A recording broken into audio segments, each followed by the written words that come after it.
I'm Phil Blackmore. I'm State Priority Weed Coordinator with the Department of Primary Industries. And today I'm going to talk about weed management after drought. Drought has a huge effect on potential weeds, on both existing weeds and weeds that might have been introduced during the drought period, especially while producers have been feeding livestock. When you've been feeding livestock, hay tends to contain weed seeds, and particularly drought hay can contain a lot of weed seeds.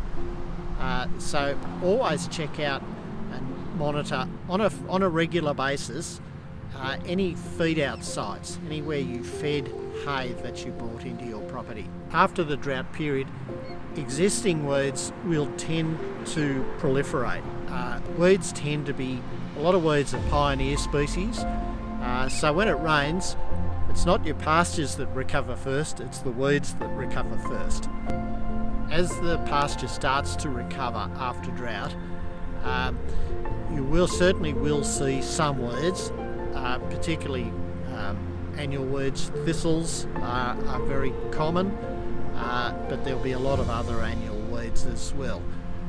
It's important to try not to overstock pastures while they're recovering, because that will only just encourage growth of more invasive species, more weeds.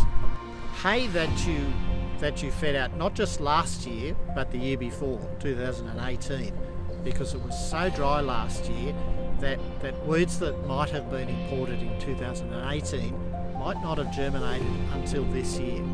While you're inspecting your feed out sites where you fed hay or grain to livestock during the drought, keep an eye out for any weed species that you don't recognise, that's not a familiar species to you, especially in the areas where hay was unloaded or fed out. If there's something you really don't recognise, there are lots of resources to try and get those species identified, because they could well be new weeds to the area, to the district, new weeds to your farm, and they might be weeds that are regulated under the Biosecurity Act. So if you think you found a new high priority weed species, please call the New South Wales Biosecurity Helpline 1800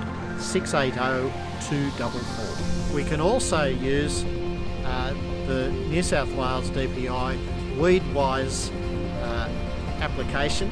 It's on the New South Wales DPI website, and there's also an app for your mobile phone. It's an excellent resource to help you identify species that you might not recognise.